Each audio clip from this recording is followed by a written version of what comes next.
फिर कहता हूँ, मैं अपने परिवार के साथ और दर्शनार्थी बनकर के जब भगवान प्रभु श्री राम जी का कॉल आएगा तब।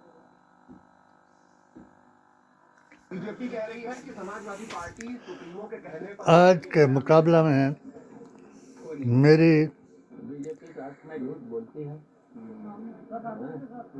खबर से खबरदार सर आप लोग राम मंदिर दर्शन लिए जाएंगे सर, सारे विधायकों आज को ले जाया जा रहा है, आपकी क्या इच्छा है? उनके साथ नहीं जाएंगे। सदन में राष्ट्रीय अपने राष्ट्रीय नेतृत्व 2024 का व्यवस्था कराएं तब जाएंगे।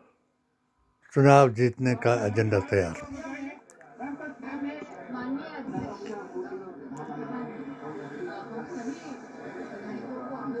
बीजेपी ने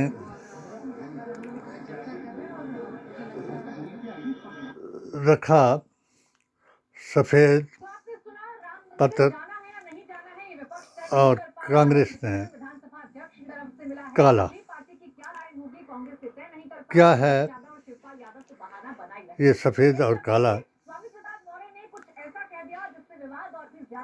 और इसके बारे में एक ऐसा ऐतिहासिक प्रमाण आप सबको बताऊं कि क्या कहता है इस पर। राम को जनता के बीच में पहचान हम करवाएं। वेद, पुराण, गीता ग्रंथ और कुरान, उसकी प्राण प्रतिष्ठा की औचित्य क्या है?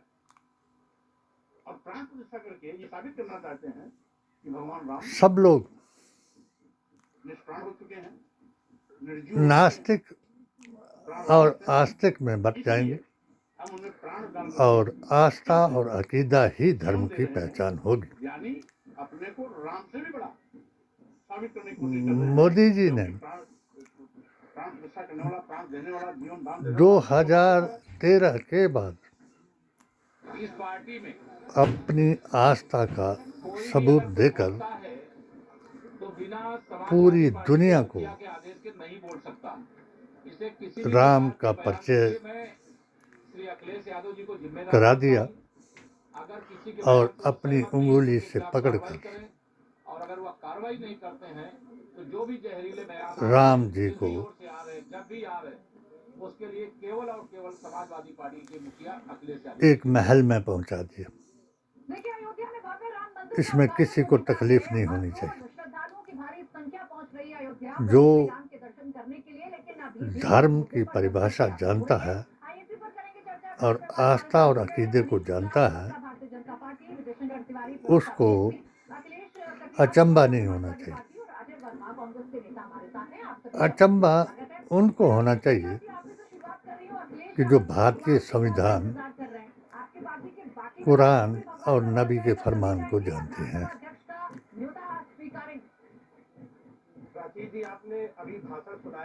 बीजेपी का सफेद पत्र ये बताता है कि नेहरू गांधी खानदान मुसलमान और संविधान ने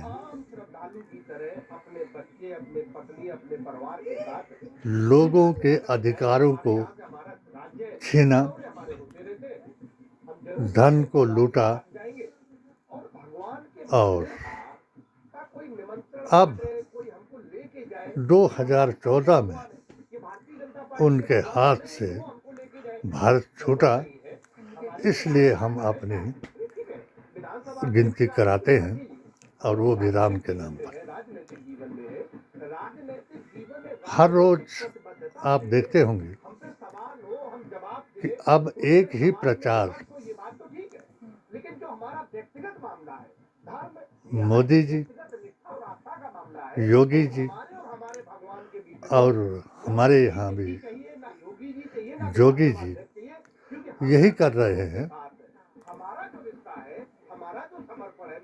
कि महाभारत में क्या हुआ, गीता ने क्या कहा, त्रेता में क्या हुआ और राम जी ने क्या कहा। जब अब से पहले जो दौरा क्योंकि इन युगों में दो बातें नहीं थी ये मंदिर का जो जो जिन बातों को आज मैं उससे 1.5 महीने पहले भी प्राची जी अपने इस क्योंकि अखिलेश जी YouTube ऐप में दिखाना चाहता हूँ। आते जाते हैं मंदिर में जाते हैं सनातनी थे, राम के वंशज थे, कई बार उस मंदिर में जाके जो आखिरी अवतार को मानने वाले थे, मंदिरों पे जाते मगर राजनीतिक फैसलों के इनकी तादाद लेकिन मुझे लगता घटती जाएगी है कि उस बार हमारे पार्टी के और पदाधिकारी भी जिनका बयान कृष्ण जी ने अर्जुन को दिया कि इन दुष्टों को काट दो, यानी उस वक्त धनुष की लड़ाई थी और छलनी कर दो। और जब अर्जुन ने देखा कि दुष्ट कौन है, तो दुष्ट वही थे कि जो उनके रिश्तेदार थे और वो तादाद में अधिक थे। आज यही बात अगर ये तीन लोग कर रहे हैं, लोगों को बता रहे हैं धर्म के बारे में, तो ये इनको समझ नहीं आ रहा है कि तादाद किन की बड़ी है। ये तो एक राष्ट्रीय पार्टी बन चुकी है, इसकी तादाद तो पूरे दुनिया में ज़्यादा है। चलो मैं इतना भी किसी के ऊपर वो नहीं करूँगा। मैं अपनी ये आस्था की बात थी वो कह दी मैंने, अब मैं अपने अकीदे की बात करूँगा। हमारे अकीदे के मुताबिक, हमारे नबी के फरमान के मुताबिक 72 फिरके रद्द हो जाएंगे और एक फिरका ही हक पर होगा, जो बुराइयों से रोकने और अच्छाइयों की तरफ बुलाने की कोशिश करेगा।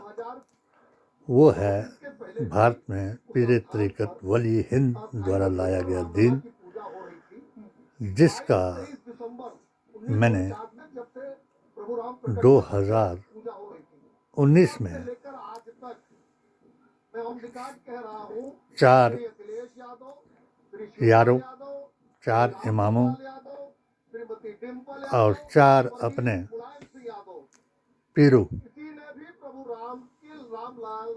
के तरीके पर किया और उस से इतना ज़रूर फायदा हुआ कि धर्म वापसी के नाम पर मैं मोदी मिशन का महामंत्री था और धारा 370-35A और अलगाववाद, उग्रवाद के बारे में अपने इसी मिशन को लेकर के अस्सलाम वालेकुम। वालेकुम सलाम। हाँ जी ठीक ठीक है।